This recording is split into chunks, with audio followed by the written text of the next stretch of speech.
Salut, je m'appelle Émile Villemeur. Je vais faire une présentation sur les systèmes de respiration dans les sous-marins nucléaires. Donc, trois situations principales à éviter: l'hyperoxie, trop d'oxygène; l'hypoxie, pas assez d'oxygène; et l'hypercapnie, trop de CO2. C'est trois choses qui peuvent mener à la mort et qui peuvent amener des séquelles à long terme, donc on veut les éviter. Ces trois situations sont principalement contrôlées par le système de génération d'oxygène et le système qui permet de se débarrasser du CO2, donc le système de scrubbing du CO2. C'est le terme qu'on utilise en industrie. Il y a d'autres situations qui peuvent mener à des conditions de respiration inadéquates. Par exemple, s'il y a un feu dans le sous-marin puis qu'il y a de la fumée. Mais ça, disons, des situations secondaires. Le système d'oxygène et le système de CO2, c'est les deux systèmes principaux qui servent à ce qu'on puisse continuer de respirer. Dans le premier sous-marin, le Turtle de 1776, on avait juste un tube qui allait jusqu'à la surface, pas de moyen de se débarrasser du CO2, donc on ne pouvait pas rester sous l'eau très longtemps. Encore plus loin que ça dans le passé, on avait les cloches de plongée, donc vraiment juste un bol qu'on amenait sous l'eau avec l'air de la surface. Encore une autonomie très courte, genre 10 minutes. Ça permettait d'explorer un petit peu, de voir, de s'attirer sa curiosité, mais il n'y avait pas d'application industrielle ou militaire possible avec ça. On continue un peu dans la trame technologique. En 1800, on a Robert Fulton qui a créé un sous-marin qu'il appelait le Nautilus. Donc lui, pour sa génération d'oxygène, il utilisait une sphère de cuivre d'un pied cube, ouais, avec une pompe qui permettait de le remplir d'air de la surface et un robinet qui permettait de laisser l'air sortir pour qu'on puisse le respirer, puis qui utilisait aussi de la chaux. Donc la chaux va réagir avec le CO2 dans l'air pour créer de la craie et de l'eau. Ça rend l'air respirable en se débarrassant du CO2. Un, un sous-marin beaucoup plus moderne, le projet 615, comme on l'appelait les Soviétiques, ou le Classe Québec, comme on l'appelait l'OTAN. C'est un sous-marin de courte portée de patrouille qui utilisait de l'oxygène liquide pour s'approvisionner en oxygène et du peroxyde de sodium pour se débarrasser du CO2. Donc encore, on fait juste amener avec nous les ressources qu'on a besoin. C'est, ça permet une portée limitée.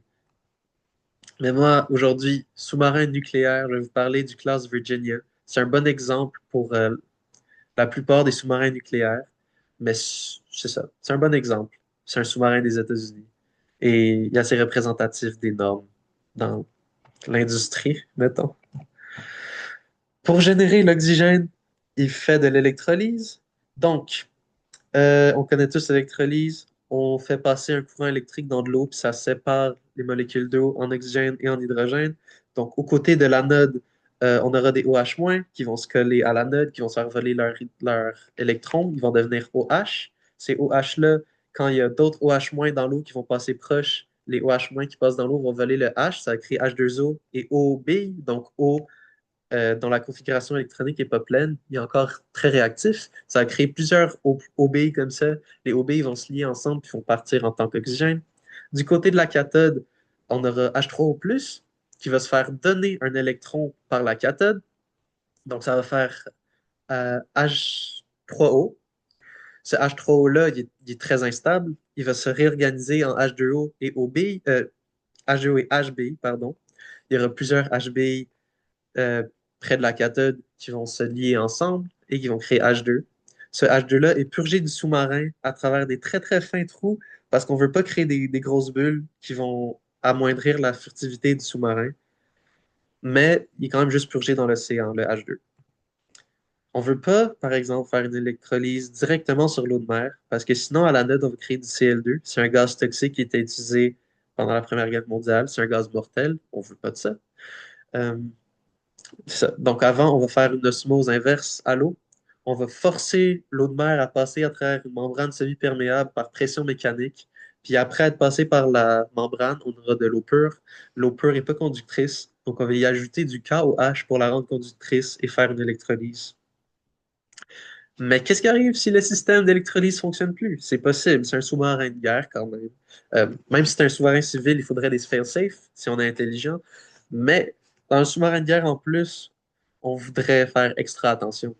Donc, une chandelle à oxygène, ça fait quoi? C'est une réaction chimique qui est une combustion. NaClO3 plus Fe devient NaCl plus FeO plus O2 plus chaleur. La chaleur générée n'est pas assez pour perpétuer la réaction. Donc, on rajoute de la poudre de fer en solution. Cette poudre de fer, en brûlant, va créer assez de chaleur pour que la réaction se perpétue. Mais si on mettait juste de la poudre de fer, toute notre réaction arriverait trop vite. Donc, on rajoute aussi de la poudre de verre pour qu'on ait un débit optimal, pour que la réaction se passe à la vitesse optimale qui correspond euh, à la respiration des êtres humains. Un apport d'oxygène égal au débarrassement d'oxygène par respiration. Un produit secondaire aussi d'une chandelle à oxygène, c'est le BA, non, c'est le CL2, désolé. Le CL2, on l'a appris plus tôt, c'est un gaz toxique. On veut s'en débarrasser. Donc, on utilise le BaO2 pour se débarrasser du CL2. Ça a créé du BaCl2 et du O2, donc de l'oxygène, qui n'est pas mortel comme le CL2. Donc, on est correct après. Pour allouer cet oxygène créé à différentes pièces du sous-marin et pour en générer un rythme comme on en a besoin, pour pas que l'électrolyse se passe tout le temps puis qu'on ait trop d'oxygène, par exemple. On utilise le Central Atmosphere Monitoring System, qui est automatique. Lui, il distribue l'oxygène aux pièces du sous-marin selon leur consommation en air, puis il gêne aussi l'électrolyse. Et il utilise la spectrométrie de masse et la spectroscopie infrarouge pour détecter les polluants. Donc, au terminal, qui est juste là sur la slide, on a toute une liste des différents composés qui sont en solution dans l'air du sous-marin pour les différentes pièces. Donc, c'est pas mal le cerveau des opérations de respiration. Le CO2, on veut s'en débarrasser parce que c'est mortel, comme dit plus tôt. Donc, l'air avec le CO2 est envoyé dans l'absorbeur, qui est comme un grand réceptacle. Dans l'absorbeur, on en vaporise de l'éthanolamine, Attends, je vois plus. Du monoéthanolamine, ouais. Le monoéthanolamine euh, prend le CO2 lorsqu'il est pulvérisé, pas pulvérisé, lorsqu'il est vaporisé sur l'air avec le CO2, il va prendre le CO2 qu'il y a dans l'air. L'air va être envoyé vers le sous-marin, puis on aura du méthane, du monoéthanolamine qu'on appelle riche, donc plein de CO2, qu'on va envoyer vers le stripper. Dans le stripper, il est chauffé très chaud jusqu'à un point où il veut se séparer du CO2. Donc on aura du CO2 qu'on purge, dont on se débarrasse. On aura du monoéthanolamine sans CO2 qu'on va renvoyer vaporiser au-dessus de l'air sale, plein de CO2, et ça fait une boucle comme ça. Ça, c'est un bon système, il est renouvelable, il utilise seulement de l'électricité, on en a beaucoup vu que c'est un sous-marin nucléaire. Mais qu'est-ce qui arrive si tu as des problèmes? On veut encore un fail-safe, on n'est pas fou. Donc, on a la même méthode qui était utilisée avec la chaux dans le sous-marin, le Nautilus, et pas mal la même que dans le sous-marin soviétique. On fait juste amener avec nous une matière qui, lorsqu'elle est exposée au CO2, la prend et l'enlève de l'air.